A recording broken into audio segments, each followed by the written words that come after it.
Hello मेरे friends, so congratulation कि आप लोग क्लास 9th को पास करके अभी क्लास 10th में आ चुके हो और नेक्स्ट ईयर यानी कि माध्यमिक 2026 के एग्जाम को टारगेट कर रहे हो। जिस तरीके से हमने यानी कि मैंने यहाँ पर हम लोग साथ मिल करके लास्ट ईयर के स्टूडेंट्स को काफी हेल्प किया उनके एग्जाम्स को क्लियर करने के लिए, जो कि अभी रिजल्ट्स के लिए वेट कर रहे हैं। ठीक उसी तरीके से इस साल यानी कि माध्यमिक 2026 में जो एग्जाम होने वाला है उसके लिए भी हम आपके लिए भरपूर यहाँ पर सारी चीजें लेकर के आएंगे। स्टडी मटेरियल से लेकर के स्टडी स्ट्रेटेजीज, इवन कुछ नए चीजों को भी मैं ऐड करने वाला हूँ जो प्रीवियस ईयर नहीं कर पाया था। एंड इवन इसके साथ साथ जैसे लास्ट में हम लोग आपको पूरा सब्जेक्ट वाइज स्ट्रेटेजी के साथ डिटेल नोट्स एंड कोर्सेज वगैरह सब जो प्रोवाइड करते हैं फ्री ऑफ कॉस्ट, वो सभी चीजें यहाँ पर आपको मिलेंगी। सो अगर आप माध्यमिक सर्च करते करते हमारे चैनल पर आ चुके हो तो बिल्कुल सही चैनल पे आप आए हो, क्योंकि इस चैनल पे आपको माध्यमिक से रिलेटेड हर वो चीज मिल जाएगी जिसकी आपको जरूरत है, और इसके अलावा आपको किसी भी और चीज की जरूरत नहीं पड़ेगी। आप हमारे चैनल को जाके देख सकते हो कि क्या कंटेंट्स पहले से हमने यहाँ पर पढ़ा रखे हैं प्रीवियस ईयर स्टूडेंट्स को। आपको आइडिया मिल जाएगा कि क्या चीजें आपको इस ईयर मिलने वाली है, क्योंकि जो चीज पहले थी इससे 10x बेटर इस साल मैं यहाँ पर अभी आप लोगों के सामने पेश करने वाला हूँ। और फिलहाल आज का जो वीडियो होने वाला है, जैसा कि आपने टाइटल में देखा है, भाई हम बात करेंगे फुल डिटेल सिलेबस एनालिसिस के बारे में। ठीक है, क्योंकि क्लास 10th में आप आ चुके हो तो क्लास 10th में आपको जो पढ़ाई करनी है आपको ये पता होना चाहिए कि भाई क्या सिलेबस है हमारा। सबसे इंपॉर्टेंट यही होता है एक स्टूडेंट को समझना कि जिस सब्जेक्ट के बारे में हमें पढ़ना है उस सब्जेक्ट में हमें कितना पढ़ना है, और वही हमें सिलेबस के थ्रू पता चलता है। तो उसके बारे में एक ओवरव्यू आज मैं आपको बताने वाला हूँ उस सब्जेक्ट के बारे में। आपको थोड़ा बहुत मार्क्स पैटर्न के बारे में भी आइडिया हम यहाँ पे आपको लगाएंगे क्या होता है। तो बिना किसी इंतजार के चलिए वीडियो को शुरू करते हैं। जैसा कि आप सभी को पता है, मेरा नाम है अमित, आप सभी को स्वागत है हमारे प्यारे से यूट्यूब चैनल और पढ़ाई लेट्स बिगिन द वीडियो। तो आपके माध्यमिक के एग्जाम में टोटल 7 सब्जेक्ट्स होते हैं। एक तो फर्स्ट लैंग्वेज, दूसरा सेकंड लैंग्वेज, एंड देन उसके अलावा अगर हम बात करेंगे फर्स्ट लैंग्वेज सेकंड लैंग्वेज छोड़ देंगे तो आपके पास एक मैथ्स होता है। मैथ्स के अलावा फिजिकल साइंस, देन उसके बाद लाइफ साइंस, उसके बाद हिस्ट्री एंड देन जियोग्राफी। ये सब्जेक्ट्स आपको यहाँ पर देखने को मिल जाते हैं। ठीक है, तो हम लोग यहाँ पे मेन बात करेंगे फर्स्ट लैंग्वेज सेकंड लैंग्वेज को छोड़ करके बाकी जो 5 सब्जेक्ट्स है उसके बारे में। सबसे पहले हम यहाँ समझते हैं मैथ्स के बारे में कि मैथ्स में आपके पास टोटल 5 या 6 ब्रांच दिए गए हैं। सबसे पहला आपको ब्रांच दिया गया है वो है अरिथमेटिक। ये कोई सब्जेक्ट नहीं है, सॉरी ये कोई चैप्टर नहीं है, ये प्रॉपर एक ब्रांच का नाम है अरिथमेटिक। ओके, इसके अंदर आपको जो चैप्टर्स पढ़ने हैं वो है simple interest, compound interest, partnership business. And जब आगे आप पढ़ोगे तो आपको समझ आएगा कंपाउंड इंटरेस्ट के अंदर भी एक और पार्ट आता है, तो हम बोलते हैं, शॉर्ट में लिख देता हूँ, यूनिफॉर्म रेट ऑफ ग्रोथ। वो कंपाउंड इंटरेस्ट का ही सेकंड पार्ट है। और यहाँ से टोटल आपको पूरा अरिथमेटिक से 9 नंबर के क्वेश्चन एग्जाम में देखने को मिल जाएंगे। इसके बाद हम आते हैं अपने अलजेब्रा वाले पार्ट में। इसमें आपके पास क्वाड्रेटिक इक्वेशन पढ़ना है, वन वेरिएबल वेरिएशन पढ़ना है, quadratic sets, ratio and proportion, ये चैप्टर्स आपको यहाँ पे डिटेल में पढ़ाई करनी है। और टोटल मार्क्स से कंटेन करता है 17। ओके, इसके बाद जियोमेट्री का पोर्शन है जिसमें काफी स्टूडेंट्स परेशान रहते हैं। इसमें आपको एप्लीकेशन ऑफ थ्योरम करना है और ज्योमेट्रिक प्रॉब्लम्स, जैसे कि कंस्ट्रक्शन, सर्कम सर्किल, इन सर्किल और ट्रायंगल, ये कुछ कंस्ट्रक्शंस के पार्ट है। अब जो आपको थ्योरम्स जो पढ़ने हैं जिनके बारे में, तो यहाँ पे एक आपको सर्कल के बारे में चीजें पढ़नी है। ठीक है, और दूसरा आपको साइक्लिक कोऑर्डिनेटर पढ़ना है, यानी कि सर्कल के अंदर ही कोऑर्डिनेटर बना रहेगा, उससे रिलेटेड कुछ थ्योरम्स है वो हमें यहाँ पर समझ में पढ़ना है। इसके अलावा टेंजेंट रिलेटेड थ्योरम आपको पढ़ना है सर्कल का। इसके अलावा हमारे पास लास्ट एक आता है सिमिलैरिटी नाम का एक चैप्टर है जिसमें हमें ट्रायंगल से रिलेटेड सारे ही प्रॉपर्टीज को कवर अप करना होता है। और अगर आप गौर करोगे तो सबसे ज्यादा मार्क्स कंटेन जियोमेट्री ही करता है, जो कि है 21। क्लियर हो गया ये चीज। अब देखो, इसके बाद ट्राइगोनोमेट्री नाम का हमारे पास एक ब्रांच है जिसमें हम मेजरमेंट ऑफ एंगल पढ़ेंगे, trigonometric ratio, identities, ratio of complementary angle, trigonometric ratio, height and distance, ये चैप्टर्स हमें यहाँ पर पढ़ने होते हैं। डिटेल में जब हम पढ़ेंगे तो काफी मजा आएगा। चैप्टर को जब खोल के हम पढ़ेंगे आहिस्ता आहिस्ता। इसके अलावा हमारे पास मेंसुरेशन है जहाँ पर आपके पास जो चैप्टर्स आएंगे वो आएंगे सर्कुलर सिलेंडर के बारे में हम यहाँ बात करते हैं। देन स्फेयर के बारे में हम बात करेंगे। इसके बाद कोन्स हमें पढ़ना होता है। ठीक है, और यहाँ पर एक चैप्टर का नाम शायद छूट गया, राइट सर्कुलर, सॉरी रेक्टेंगुलर पैरेललोपाइड, यानी कि क्यूबॉइड इसको हम कहते हैं, जो इस शेप का होता है वो हमें पढ़ना होता है। क्यूब, क्यूबॉइड, सिलेंडर, कोन, स्फीयर, ये आपके सिलेबस में अवेलेबल है। मेंसुरेशन भी, ज्योमेट्रिकल फिगर्स हमें पढ़ने डिटेल्स में। और एक स्टैटिस्टिक्स नाम का बहुत इजी चैप्टर है जिसमें मीन, मीडियन, मोड, उजाइफ हमें पढ़ना होता है। और ये 12 मार्क्स आपको बहुत ही आसानी से, बहुत इजी तरीके से हासिल हो जाता है। सबसे इजी पूरे में से यही है। इसके अलावा अर्थमेटिक भी इजी है, बाकी थोड़ा बहुत कहीं दिक्कत होता है, लेकिन मोस्ट इजीएस्ट पार्ट आपको लगेगा अर्थमेटिक एंड स्टैटिस्टिक्स, बहुत इजी पार्ट आपका होता है। ये वो मैथ्स, अब मैथ्स के बारे में बाद हमारे पास जो चीज है वो है फिजिकल साइंस।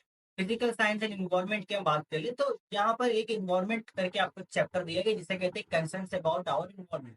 तो नॉर्मल से चीजें हम पढ़ते हैं अपने लेयर्स ऑफ एटमोस्फेयर के बारे में, ग्लोबल वार्मिंग से रिलेटेड, सस्टेनेबल डेवलपमेंट से रिलेटेड कुछ टॉपिक्स हमें कवर अप करने होते हैं। और बहुत इजी सा चैप्टर जिसमें से 5 मार्क्स आपके इजिली बन जाते हैं। इसके बाद फिजिक्स में आपके पास चैप्टर आता है पहला बिहेवियर ऑफ गैसेस, उसके बाद chemical calculation, thermal phenomena, light, current, electricity and then atomic nucleus. ठीक है, तो बिहेवियर गैसेस में गैस से रिलेटेड कुछ चीजें पढ़नी है, केमिकल कैलकुलेशन बिल्कुल ही नया होगा आपके लिए, अभी पढ़ेंगे अभी यहाँ पर। इसमें से जो सबसे ज्यादा मार्क्स कंटेनिंग चैप्टर है वो है आपका लाइट एंड करंट इलेक्ट्रिसिटी, पे हम ज्यादा फोकस करते हैं। और ये चैप्टर्स काफी बड़े भी है थोड़ा सा, बाकी सब चैप्टर के कंपेरिजन में इनका साइज थोड़ा बड़ा है पढ़ने में, एंड क्वेश्चंस भी यहाँ से ज्यादा बनते हैं। इसी वजह से ये देखो ये दो चैप्टर ही मिला करके आपके 24 मार्क्स बन जा रहे हैं, बाकी 8, 4, 5, 5 इस तरीके से आपका मार्क्स यहाँ पे बनता है। अब बात करते हैं केमिस्ट्री वाले पोर्शन में, तो केमिस्ट्री में पीरियोडिक टेबल के बारे में कहीं ना कहीं आपने सुना होगा क्लास 9th में। यहाँ पर थोड़ा सा और चीजें यहाँ पर एडवांस होगी, आपने एटॉमिक स्ट्रक्चर पढ़ा है 9th में, तो 10th में यहाँ पर अब यहाँ पीरियोडिक टेबल पे हम चर्चा करेंगे। ये वो पहला चैप्टर। इसके बाद आयोनिक बॉन्डिंग पढ़ेंगे, फिर इलेक्ट्रोलाइसिस है जिसको इलेक्ट्रिसिटी एंड केमिकल रिएक्शंस के नाम से दिया गया है। इसके बाद हमारे पास है इनऑर्गेनिक एंड ऑर्गेनिक केमिस्ट्री जो कि बिल्कुल ही न्यू है, एकदम पूरा कंसेप्ट आपके लिए इंट्रोड्यूस होगा यहाँ पर 10th में। मेटलर्जी एकदम नया पोर्शन है, ऑर्गेनिक केमिस्ट्री पूरा आपके लिए एक नया यहाँ पर पोर्शन इंक्लूड किया जाएगा। ये चैप्टर्स के नाम है, इस चैप्टर के अंदर भी टॉपिक्स क्लियर रहते हैं। अभी अपकमिंग वीडियोस में हम सेपरेट सेपरेट वीडियोस करेंगे हर एक सब्जेक्ट के ऊपर, तो आपको मैं डिटेल ब्रेकडाउन बताऊंगा कि हर एक चैप्टर के अंदर क्या क्या टॉपिक्स आपको पढ़ने हैं। वो ज्यादा इंपॉर्टेंट हो जाता है और समझने के लिए, तो समझिए कि यही चैप्टर इंपॉर्टेंट है, ये चैप्टर से आपके सिलेबस में इंक्लूडेड है। ठीक है, तो इसके अलावा अगर कोई चैप्टर आपको कोई पढ़ने के लिए बोले या कहीं कोई टीचर ऐसा पढ़ा रहा है या फिर कोई बुक ऐसा है जिसमें इनसे ज्यादा चैप्टर थे, तो वो आपके लिए है नहीं। आपको देखना है वो बुक्स लेना है जिसमें ये चैप्टर्स इंक्लूडेड होंगे। ओके, चलिए, अब ये हुआ हमारा फिजिकल साइंस। इसके बाद हम बात करते हैं लाइफ साइंस के बारे में। तो लाइफ साइंस में टोटल आपके पास 5 चैप्टर्स दिए गए हैं। पहला चैप्टर है control and coordination in living organisms, फिर कंटिन्यूटी ऑफ लाइफ। इसके बाद hereditary and some genetic diseases यहाँ पर है, इवोल्यूशन एंड एडेप्टेशन इन, इसके बाद environment, its resource and their conservation. तो आपको भी देख के बहुत अच्छा लग रहा है कि सिर्फ 5 चैप्टर है, बिल्कुल सिर्फ 5 चैप्टर है, बट हर एक चैप्टर के अंदर छोटे छोटे यूनिट्स इंक्लूड कर दिए गए हैं, जिससे आपको लगेगा कि चैप्टर्स तो काफी ज्यादा है यहाँ पर। जैसे कि जो पहला चैप्टर आपका है इसके अंदर टोटल 5 यूनिट्स, जैसे कि 1.1, 1.2, 1.3 इस तरीके से करके ये 1.5 यानी कि 5 यूनिट्स हैं, जिसको आप एज अ 5 चैप्टर भी मान के चल सकते हो। तो ये पूरे 5 यूनिट से मिला करके टोटल नंबर ऑफ क्वेश्चन 12 आएंगे, एंड टोटल मार्क्स आपको यहाँ पर 19 देखने को मिलेगा, 19 मार्क्स आपको ये मिल जाएंगे। इसके बाद कंटिन्यूटी ऑफ लाइफ में 3 यूनिट्स आपको देखने को मिलेंगे, एक तो 1.1 जहाँ पे सेल डिवीजन के बारे में हम पढ़ते हैं, उसके बाद 1.2 में रिप्रोडक्शन करके हमारा एक अलग से टॉपिक दिया गया, एंड 1.3 में sexual reproduction in flowering plants, हमें वो चीजें पढ़नी होती है। यहाँ से भी देखो 17 मार्क्स का टोटल आएगा, 11 क्वेश्चन टोटल आते हैं। इसके बाद ये 2 यूनिट से बटा है, हेरिडिटी एक अलग है, and some common genetic diseases ये एक अलग पोर्शन है। ठीक है, ये नाम से इन लोगों ने अलग कर दिया है। यहाँ से टोटल नंबर ऑफ क्वेश्चन 9 आएंगे, मार्क्स आपका 15 आता है। इसके बाद हम बात करेंगे इवोल्यूशन, एक अलग ही यूनिट है, एडेप्टेशन एक अलग यूनिट है, इसको मिला करके एक चैप्टर बनाएंगे, पर दोनों अलग अलग यूनिट आपको करके पढ़ाई करनी है। तो यहाँ से भी आपको 15 मार्क्स का क्वेश्चन देखने को मिलता है, टोटल 9 क्वेश्चन आते हैं एग्जाम में। सबसे ज्यादा मार्क्स कंटेन करता है लास्ट वाला चैप्टर, इसके अंदर टोटल 4 यूनिट्स है, ज्यादा नहीं है। पहला यूनिट आपका जो नाइट्रोजन साइकिल है वो डील करता है। इसके बाद बायोडाइवर्सिटी हॉटस्पॉट्स के बारे में यहाँ पर चीजें हम देखते हैं, फिर क्या क्या पॉल्यूशन वगैरह यहाँ पर है, टाइप्स ऑफ पॉल्यूशन हुआ में यहाँ पर चीजों को डील करना होता है। इस तरीके से 4 यूनिट्स यहाँ पर बनाई गई है। टोटल नंबर ऑफ क्वेश्चन 13 आता है, टोटल ये 24 मार्क्स कंटेन करता है। देखो जितना ज्यादा मार्क्स ये कंटेन कर रहा है उतना ही ज्यादा इजी चैप्टर ये है, मतलब अगर मैं लिस्ट करूंगा इसको ये डिफिकल्टी वे में, तो सबसे ज्यादा इजी आता है यहाँ पर चैप्टर नंबर 5। ये चैप्टर नंबर 5 सबसे इजी, क्योंकि यहाँ पर समझना बहुत आसान है, चीजों बहुत ही ज्यादा आसान है। इसके बाद इवोल्यूशन एंड एडेप्टेशन, इनको कवर करना बहुत इजी हो जाता है। थोड़ा बहुत डिफिकल्टी बच्चों को continuity of life, cell division, reproduction वाले पोर्शन में लगता है। वहाँ पे कुछ डायग्राम्स आते हैं, कुछ लॉजिकल बेस्ड क्वेश्चन होते हैं, जहाँ पर कुछ कहीं ना कहीं प्रॉब्लम होती है स्टूडेंट्स को। ठीक है, ये चीज हम लोग सब टैकल करेंगे आइसली जब स्टडी कर रहे होंगे। तो ये रहा हमारा लाइफ साइंस के बारे में। अब हम चलते हैं जियोग्राफी के बारे में। तो जियोग्राफी में भी टोटल आप देखो 6 यूनिट्स आपके होते हैं। पहला exogenetic process and resultant landforms, इसके अंदर भी आपको सब यूनिट्स देखने को मिलेंगे। इसके अंदर आपको 3 यूनिट्स देखने को मिलेंगे। एक हमें यहाँ पे पढ़ना होता है, वर्क समय पढ़ना होता है विंड के बारे में, ठीक है। सबसे पहले रिवर आता है, तो विंड, रिवर, ग्लेशियर, ये 3 चीजें होती हैं जिसके बारे में हम यहाँ पर डिटेल में स्टडी कर रहे होते हैं अपने वाले चैप्टर में। इसके बाद एटमोस्फेयर की हम बात करें तो इसको भी पार्ट्स में बांट दिया गया। लेयर्स ऑफ एटमोस्फेयर एक हम अलग से पढ़ते हैं। इसके अलावा process of heating of atmosphere, क्या क्या डिफरेंट मेथड्स इसके द्वारा हमारा जो एटमोस्फेयर हीट हो रहा है, एंड जो प्रेशर डेट्स वगैरह बन रहे हैं कहीं पे ज्यादा कहीं पे कम, वो कैसे शिफ्ट होते हैं वर्ल्ड वाइड, वो चीजें हमें एक अलग यूनिट्स में पढ़ाई जाती है। इसके बाद हमारा हाइड्रोस्फीयर है। तो हाइड्रोस्फीयर में हम ज्यादातर ओशन करंट्स पे डील करते हैं, उससे रिलेटेड ही सारी चीजों को हम यहाँ पे पढ़ रहे होते हैं। फिर लास्ट हमारा चौथा नंबर पर वेस्ट मैनेजमेंट है, जो कि काफी छोटा चैप्टर है, एक ही चैप्टर है ये।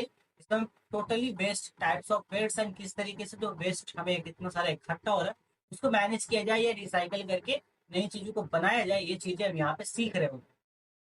चैप्टर नंबर 5 हमारा इंडिया है। अब इस इंडिया चैप्टर के अंदर अंदर में टोटल एटलीस्ट 8 या 9 यूनिट्स आते हैं। तो ये काफी बड़ा चैप्टर है, ये पूरा एक तरीके से समझ लो आधा ये पोर्शन है आपका इंडिया, ठीक है। आपका सिलेबस का पूरा आधा पार्ट ये मिला दो, 1 2 3 4 ये चैप्टर और ये 6 नंबर इसको मिला लो, ये हुआ 50% सिलेबस आपका ज्योग्राफी का।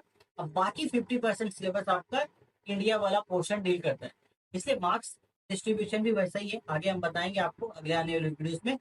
मार्क्स पैटर्न भी वैसा ही है कि भैया लगभग ये आपका 40 मार्क्स कंटेन करता है। इंडिया चैप्टर ऑलमोस्ट 40 मार्क्स से कंटेन कर रहा था, बाकी जो बच गए 50 मार्क्स वो बाकी चैप्टर्स में डिस्ट्रीब्यूट हो चुके हैं। तो काफी बड़ा चैप्टर है। अब 7 नंबर पे जो हमने लिखा है, अच्छा 6 नंबर है, बात कर लेंगे सैटेलाइट इमेजरीज के बारे में पढ़ना होता है, टोपोग्राफिकल मैप। 7 नंबर ये कोई चैप्टर नहीं है, बट ये मैंने अलग से मैप वर्क करके लिखा है। इसके पीछे का रीजन ये है कि आपके एग्जाम में 10 मार्क्स का मैप आता है, ठीक है। 10 मार्क्स का आता है। जैसे मैंने आपको बताया almost 40 marks India chapter contain कर लेगा, बाकी 40 मार्क्स आप 1 2 3 एंड 6 वाले चैप्टर में बांट दो, ठीक है। थोड़ा सा आइडिया दे देता हूँ आपको। वेस्ट मैनेजमेंट से टोटल 8 मार्क्स के क्वेश्चन आते हैं, यहाँ से भी आपके 8 मार्क्स क्वेश्चन आते हैं। तो आप देख लो बाकी जो बच गए ऊपर वाले को हम लोग वो बांट देंगे उधर उधर। और 10 मार्क्स का यही का है, और सेपरेट 10 मार्क्स का आपका मैप आता है। इसलिए मैप को एज अ चैप्टर बना के अगर हम पढ़ लेंगे तो वो ज्यादा बेटर होगा अंडरस्टैंड करने में, एंड आपके पास एक बहुत अच्छा खासा नोट तैयार हो जाएगा मैप से रिलेटेड, जिसमें से आप 10 में से 10 मार्क्स आसानी से उठा लोगे, ठीक है। ये हुआ हमारे जियोग्राफी के बारे में। इसके अलावा हमारे पास बच जाता है हिस्ट्री चैप्टर। तो हिस्ट्री चैप्टर के बारे में हम आने वाले वीडियोस में हम बात करेंगे। फिलहाल मैं आपको एक आइडिया दे देता हूँ। हिस्ट्री में आपके पास टोटल यहाँ पर 8 चैप्टर्स होते हैं, ठीक है। टोटल 8 चैप्टर्स आपके हिस्ट्री सिलेबस में दिए गए हैं, उनके बारे में एक एक करके हम चर्चा अपने आगे आने वाले वीडियोस में करेंगे। तो ये था हमारे पास टोटल 4 सब्जेक्ट के बारे में एक ओवरऑल सिलेबस, और एक थोड़ा बहुत मैंने व्यू बनाया आपको मार्क्स पैटर्न के बारे में, क्या क्या यहाँ पर मार्क्स डिस्ट्रीब्यूशन आपको दिया गया है। अब यहाँ बात आता है डिटेल में मार्क्स डिस्ट्रीब्यूशन के बारे में, तो वो हम लोग एक एक करके 1 बाय 1 अब वीडियोस आ जाएंगे। उम्मीद करता हूँ यहाँ पे आपको कुछ हेल्प हुआ होगा, यहाँ से आपको सिलेबस के बारे में एक ओवरव्यू मिल गया होगा। अगर आपको ये पीडीएफ चाहिए जो हमने यहाँ पे डिस्कशन किया है, इसका लिंक मैं नीचे डिस्क्रिप्शन पे दे देता हूँ, और एप्लीकेशन पे भी हम अपलोड कर देंगे। जो लोग पहली बार विजिट कर रहे हैं हमारे चैनल पे, उनको बता देना चाहूंगा कि हमारा एक एप्लीकेशन है ऑलरेडी मॉडर्न पढ़ाई के नाम से, प्ले स्टोर पे भी अवेलेबल है। नीचे डिस्क्रिप्शन पे लिंक दे रहा हूँ, आप जा करके उसको इंस्टॉल कर लीजिए, ठीक है। इंस्टॉल कर लेने के बाद ये जो पीडीएफ आपको दिख रहा है ये सिलेबस वाला, इसके अलावा आगे आने वाले जितने भी मटेरियल्स होंगे सब वहां पर आपको मिलेंगे। आप डायरेक्ट एप्लीकेशन को इंस्टॉल करना, और इंस्टॉल करने के बाद नॉर्मल नंबर से आपको लॉगिन करना है। उसके बाद एक सेक्शन उसमें आएगा नीचे जा करके लाइब्रेरी के नाम से, ठीक है। लाइब्रेरी के नाम से एक सेक्शन आएगा एकदम नीचे में येलो कलर का दिखेगा, वहां पे चले जाना और देखना एक फोल्डर बना होगा माध्यमिक 2026 सिलेबस। उस पर क्लिक करोगे आपको एक लिंक मिल जाएगा डायरेक्टली इस पीडीएफ को डाउनलोड करने का। आप डाउनलोड करके भी इसको रख सकते हो, क्योंकि सिलेबस आपके पास होना काफी ज्यादा जरूरी है। तो ये हुआ, आप चाहे तो इसको डाउनलोड करके रख सकते हैं। बाकी आज की वीडियो का हमारा बस इतना ही टॉपिक था, यहाँ पर हम लेते हैं आपसे अलविदा। इसके अलावा पर्टिकुलर अब नेक्स्ट वीडियो में सबसे पहले हिस्ट्री के ऊपर लेकर के आऊंगा, एकदम डिटेल में एनालिसिस करके बता देंगे हर एक चैप्टर से कहाँ कहाँ से कितने कितने मार्क्स से क्वेश्चन आपके बनते हैं, कहाँ कहाँ का टॉपिक कितना ज्यादा इंपॉर्टेंट है, ये आपको हम पूरा वहाँ पे समझा देंगे। सो अगर उस वीडियो को मिस नहीं करना चाहते तो चैनल को सब्सक्राइब कर लेना। तो अगर आप चैनल सब्सक्राइब करते हो तो यूट्यूब भी हमारे चैनल को ऑल स्टूडेंट्स तक यहाँ पर प्रमोट करेगा, जिससे हम ज़्यादा से ज़्यादा स्टूडेंट तक अपने यहाँ पर एजुकेशन को, अच्छे कंटेंट को हम पहुंचा पाएंगे। इसके अलावा कोई भी आपका डाउट है या कोई भी एक पर्टिकुलर क्वेश्चन है, नीचे कमेंट सेक्शन खुला है, कमेंट कर देना। और बस इतना ही, फिर मैं चलता हूँ आप नेक्स्ट वीडियो की तैयारी में। तब तक आप अपना ध्यान रखिए, अच्छे से पढ़ाई करते रहिए। Take care, till then goodbye and all the best for your future life.